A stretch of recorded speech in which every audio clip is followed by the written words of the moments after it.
Olá, boa noite. Fazer igual uma mulher que eu sou inscrito no canal dela, que ela é cubana. Ela fala boa noite, bom dia, boa tarde, porque eu não sei que hora é que você está vendo esse vídeo. Então eu vou desejar isso, boa noite, bom dia, boa tarde. E aí agora eu vou fazer igual a ela também. Boa noite, bom dia, boa tarde para todos vocês. Eu estou aqui, né, e quero trazer um vídeo para vocês, mais um vídeo para vocês. E hoje, de caráter espiritual, quero trazer uma palavra para você. Espero que seja uma palavra abençoadora para a sua vida, porque esse é o desejo, que cada um que ministra a palavra de Deus, a Bíblia, traga a bênção para as pessoas que estão ouvindo, que estão assistindo. E de antemão quero até dizer para vocês também que vou separar alguns dias aí para fazer alguns vídeos de testemunhos. Eu quero contar alguns testemunhos que possam abençoar a sua vida. Testemunhos maravilhosos que Deus tem feito na minha vida e na vida da minha família, de caráter espiritual muito significativo, de curas.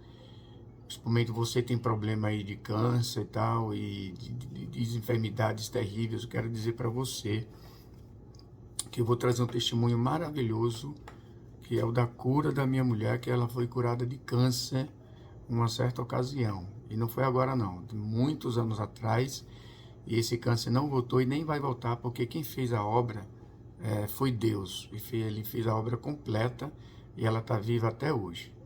Mas hoje eu quero trazer uma palavra abençoadora para você. E antes de eu começar, eu quero que você se inscreva no canal, eu quero que você deixe o seu like, deixe o seu comentário, que isso vai me ajudar e me incentivar a fazer mais vídeo, porque às vezes assim a gente faz um vídeo, tem pouca visualização e tem pouco comentário, a gente nem se anima em fazer de novo. Mas eu quero que você deixe o seu like, deixe o seu comentário e se inscreva no canal para nos ajudar. Eu quero trazer uma palavra para você e espero que eu não estou aqui para fazer você concordar com tudo que eu fale, mas que você raciocine, que você pense um pouco e medite nas escrituras, na Bíblia, para você, quem sabe, chegar à sua conclusão pessoal, sua conclusão própria. Talvez o vídeo fique um pouquinho longo hoje, eu não quero me demorar mais de 10, 15 minutos, porque a galera não gosta de ouvir, de ver também vídeos muito longos. Eu tenho ultimamente falado muito sobre a Trindade, né? E é um assunto muito polêmico, muito assim complexo de compreender, e ao mesmo tempo que é polêmico também é fácil de compreender. É só aceitar pela fé, né? Mas hoje eu quero trazer uma palavra para vocês bem interessante, a respeito da ação do Espírito Santo individual. Ele tomou uma atitude, porque sempre eu venho falando alguns vídeos, quando eu falo da Trindade, que tanto o Pai, o Filho e o Espírito Santo, eles agem independentes e eles agem também concordes, né? Eles agem independentes, eles tomam atitude, tomam ação independentes, como também eles tomam ação concordes. A gente vê na criação, quando Deus disse, o Elohim falou, façamos. Então, ele tomou uma atitude, uma ação conjunta, né? Uma ação conjunta. E hoje eu vou falar de que uma atitude que o Espírito Santo tomou individual e que foi aceito por toda a divindade e que foi a mudança no rumo da salvação. Quero até colocar esse título, mudança no rumo da salvação. Para você ver como é que é as coisas. As escrituras, quando a gente chama as escrituras, a gente se refere ao Velho Testamento. As escrituras, ela sempre trazia, através dos profetas e através dos reis, provavelmente o rei Davi, é chamado que ele fez muitos salmos dando alusão a Cristo, ao Filho de Deus que veio salvar a humanidade. Os profetas, ele também tem várias profecias aludindo à salvação por meio de Deus que viria salvar Israel, salvar o mundo.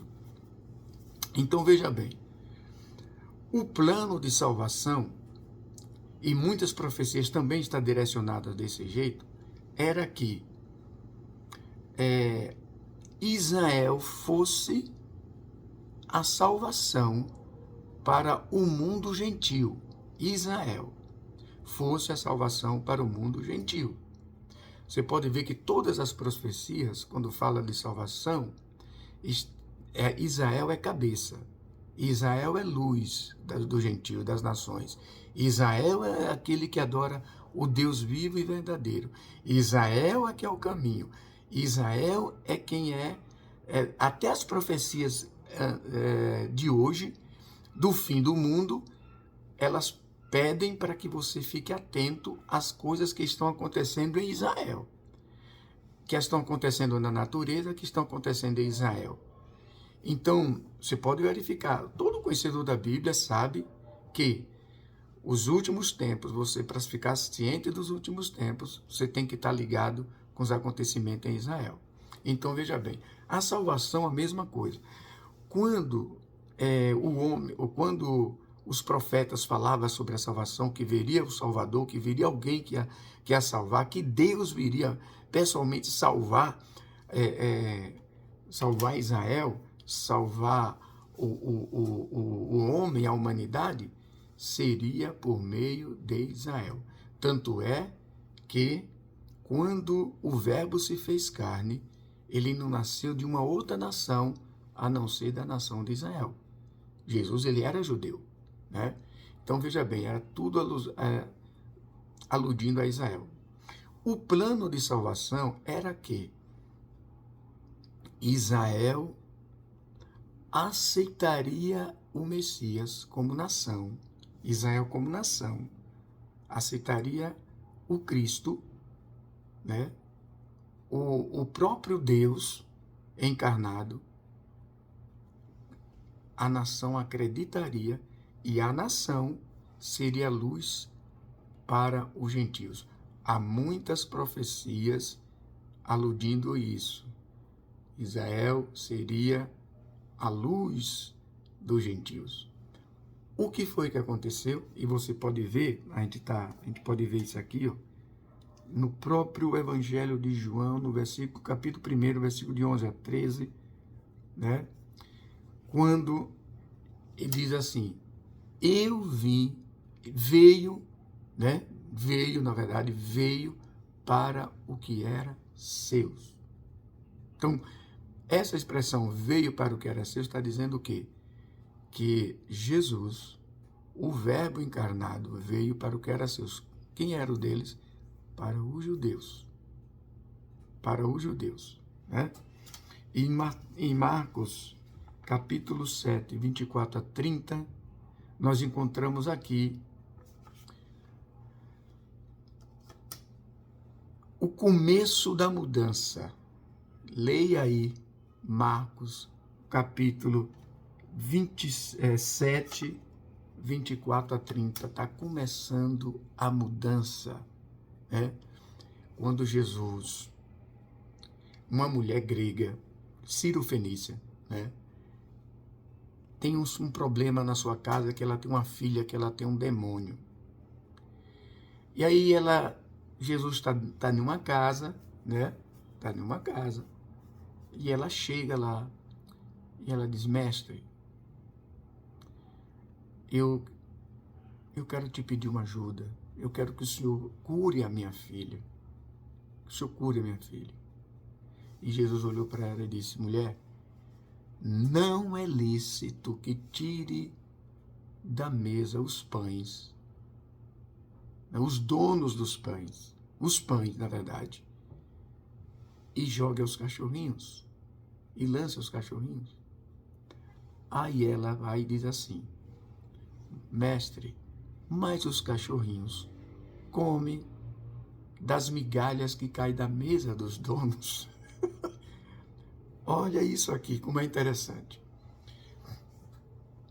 essa mulher abençoada, porque Jesus olha para ela e diz, mulher, grande é a tua fé. Grande é a tua fé. Jesus quer dizer o seguinte, ó, não é lícito que eu tire a salvação dos judeus e lance para os gentios, antes dos judeus se fartarem. Aí ela vai dizer, mas a gente que é gentio está comendo da rebarba que cai dos judeus. E ele disse, grande é a tua fé. E Jesus começou a entender que estava começando a haver uma mudança. Aí começa o quê? Jesus ser rejeitado na Judéia. Jesus entrando no templo, e o templo todo desviado. E ele é expulso do templo porque ele faz tudo aquilo lá corretamente, né? E Jesus passa agora a dizer, olha, tá vendo isso aí? Vai ser tudo derrubado. Aí Jesus começa mais tarde a dizer, os verdadeiros adoradores adorarão o Pai em espírito e em verdade. Não é no templo, quando algum pergunta, Senhor, onde é o lugar verdadeiro de adoração? É lá no templo, é lá no monte, uns dizem que é lá no monte Gerizim, outros dizem que é lá no templo. E o Senhor diz o quê? Onde é que é o lugar da adoração? Ele diz, pois é, cara, agora é chegado a hora. Veja, ele diz, é chegada a hora. Que nem no templo, nem em Jerusalém, nem lá no Monte Gerizim, os verdadeiros adoradores adorarão o Pai em espírito e em verdade. Agora começa, por que eu estou dizendo aqui que o Espírito Santo começou a fazer um trabalho magnífico aqui? Ele começou agora a dizer assim, Jesus, olha, é o seguinte, os judeus não vão te aceitar. Os judeus não vão te aceitar. Então o que é que vai fazer? Você vai se virar para o mundo inteiro. Aí Jesus começa a seguir o caminho dele. Aí vem o centurião. O centurião que quer dizer o quê? Que é um soldado superior a 100. Ele é um chefe de uma esquadra de 100. Ele é um chefe de 100 soldados, né? Por isso o nome é centurião. Aí vem esse centurião, também pede ajuda para um parente dele, uma filha dele que está doente. E Jesus fala assim, tá bom, eu vou lá na tua casa. Ele diz, não precisa, não sou digno que entre na minha casa. Esse cidadão era romano, gentil. Ele disse, não sou digno que você entre na minha casa, Senhor. Diz apenas uma palavra, eu vou acreditar que a minha filha vai ficar boa. Aí Jesus disse, eu nunca vi tanta fé na vida. Ele disse, porque eu também sou homem de autoridade. Quando eu digo a esse vem, ele vem. Quando eu digo a outro vai, ele vai. Eles obedecem. Olha que coisa. Esse homem era romano, esse homem não era judeu. Mas olha a fé desse cara. Aquela mulher, ela não era judia, ela era grega. Ou seja, ela era gentil. Esse soldado, ele era gentil. Então, o que era que estava acontecendo? Os gentios estavam começando a acreditar, apoiar o ministério de Jesus. E os judeus, eles estavam começando a rejeitar. Por quê? Porque Jesus estava dizendo que ele era o Pai. Porque Jesus estava dizendo, está aqui quem é maior que Abraão. Está aqui quem é que antes que Abraão existisse, eu sou. E eles estavam começando a rejeitar. Está vendo? A blasfêmia dele está se igualando a Deus. Está vendo a blasfêmia dele? Então eles estavam começando a rejeitar a Jesus, né?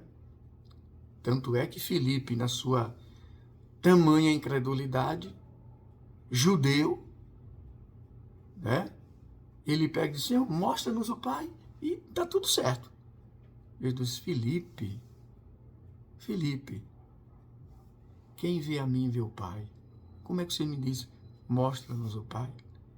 Então os judeus, eles estavam incrédulos. Mas quem era que estava fazendo isso? Quem era que estava fazendo isso? A ação do Espírito Santo. O Espírito Santo agindo de maneira soberana. Ele estava começando a endurecer o coração dos sacerdotes, dos escribas, da cidade, de Jerusalém, de Israel, endurecendo, para que eles rejeitassem o próprio Messias. Alguém vai dizer, mas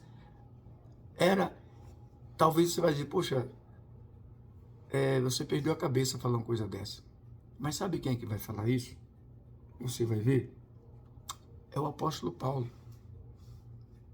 Lê a carta de Paulo aos Romanos e você vai ver Paulo falando exatamente isso, que o Espírito Santo endureceu o coração da nação de Israel de tal maneira, como pedra para rejeitar a Jesus, para que os gentios abrissem o seu coração para Deus. E foi justamente isso que aconteceu. Diz assim, eu vim para os meus, mas os meus não me receberam. Mas a todos quantos acreditaram quem eu sou, Deus deu-lhes o poder de serem feitos filhos. Né? Aí o que é que acontece? De quem foi essa ação? Foi a ação do Espírito, agindo de forma independente, contrariando muitas vezes até as profecias dos profetas, e que, na verdade, essas profecias irão se cumprir, mas de uma outra maneira. De uma outra maneira. No momento que Jesus voltar, na sua segunda vinda, então todo Israel vai acreditar, porque ele vai vir em glória, e é dessa maneira que Israel espera o Messias, em glória, poderoso. Aí é que eles vão acreditar, nossa, é Deus que está vindo ali nos salvar. Aí eles vão passar a acreditar, ou seja, como nação. A nação inteira vai acreditar. Né? Aí vai se concretizar as profecias antigas que foram ditas que Israel seria a luz das nações. Isso é uma coisa posterior que vai acontecer mais tarde, se eu não me engano, no milênio que vai acontecer isso. Então, só querendo deixar claro para vocês aqui, que o Espírito Santo agiu de maneira independente, né? E isso vai ser, a conclusão vai ser quando você lê os primeiros capítulos de Romanos, quando lá está falando de que Deus encerrou todos debaixo do pecado, para que Cristo, através do seu sacrifício, salvasse toda a humanidade, e não somente todos os gentios, né? E os israelitas individuais que acreditarem no Messias, que acreditarem que ele é o Salvador. Esses serão salvos, né? Esses serão salvos. Mas Israel, como nação, não acreditou. E até hoje eles não acreditam, porque eles estão debaixo do endurecimento do coração do Espírito Santo. Até se cumprir uma etapa, até se cumprir um momento, tem um momento determinado desse endurecimento. O coração de Israel, como nação, está endurecida. Eles não acreditam no Messias. Tanto é, nenhum judeu que não se converteu, ele acredita no Messias. Então, como nação, Israel não acredita em Jesus. Correto? Eles não acreditam em Jesus. Só alguns individualmente, mas como nação completa, não. Eles não acreditam. Então, o Espírito Santo endureceu o coração deles para que Jesus voltasse para os gentios. Tanto é que a Galileia é chamada Galileia dos gentios. Né? Os galileus, eles eram chamados de gentios. E a Galileia foi onde Jesus operou mais sinais e prodígio. Por quê? Porque eles acreditavam em Jesus. E nos seus feitos, eles acreditavam em Jesus como Messias. A Samaria, por exemplo, a samaritana, né? samaritana passou a acreditar. Veja o que um homem falou para mim, todo o meu passado e todo o meu presente, falou tudo de mim. Será que esse não é o Messias? Ela falou, né? Samaritano. E havia uma rixa muito grande entre os samaritanos e os judeus, vocês sabem, né?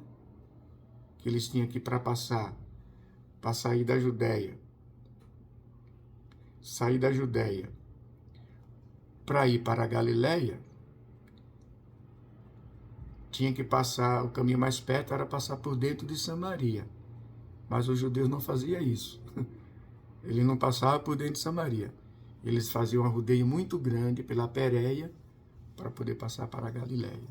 Mas não entravam, porque eles tinham uma rixa forte entre os judeus e os samaritanos. Mas, enfim, o que eu quero dizer para você isso hoje é isso aí. Então, deixe o seu comentário. Se você entendeu, se não, tem alguma pergunta a fazer, deixe seu comentário, deixe seu like, se inscreva no canal, nos ajuda. E entenda isso. O Espírito Santo, ele agiu de uma maneira soberana na nossa salvação. Mudando o percurso de Jesus. Levando Jesus a pensar, olha, os judeus estão te rejeitando e você precisa ir para os gentios. Os sacerdotes rejeitaram, os escribas rejeitaram, Israel como nação, porque eles eram representantes da nação. Se eles como representantes da nação rejeitavam o Messias, então a nação como um todo rejeitava o Messias, né? Porque eles eram os representantes da nação, né?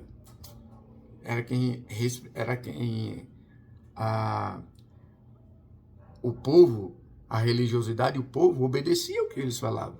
Eles tinham todos os ritos de Moisés, eles tinham todos os ritos da lei, então eles eram responsáveis pela vida espiritual de toda a nação. Então, se eles rejeitou, então quer dizer que a nação inteira rejeitou. Então, Jesus foi para os gentios, né? Deixando o templo de lado. Você tanto pode ver que Jesus, ele obedeceu, indo para o templo, direitinho. Ele foi circuncidado direitinho conforme a lei de Moisés. Ele ia para o templo direitinho conforme a lei de Moisés.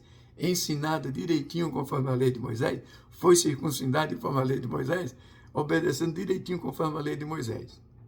Mas no momento que começou ele mostrar a verdade, a nação começou a repudiar. No momento que ele entrou no templo, na sinagoga, que ele abriu Isaías 53, que ele disse, aqui está falando de mim. Aqui está falando de mim. Eles começaram a rejeitar o quê? Ele está falando que ele é Deus. Ele está falando que ele é, né? Então ele começou a ser rejeitado. Foi para o templo, foi rejeitado. No sinédrio, foi rejeitado. Mas nas ruas, os galileus acolheram. Os gentios, romanos, acolheram. Ciro Fenício, os gregos, acolheram.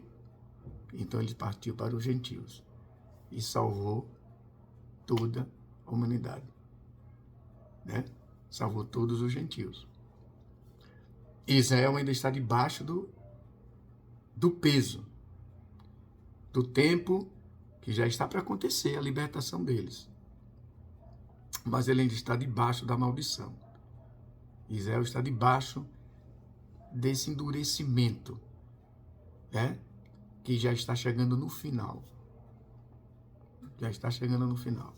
E assim que Jesus chegar, na sua segunda vinda, que vai mostrar para Israel, olha aqui, eu sou. Aí eles vão acreditar. E eles serão salvos também. Entendeu? Se você ler Romanos, primeiros capítulos de Romanos, você vai amar essa explicação do apóstolo Paulo. Deus abençoe e que você também tenha um encontro verdadeiro, pessoal e vivo com o Senhor Jesus. Um abraço.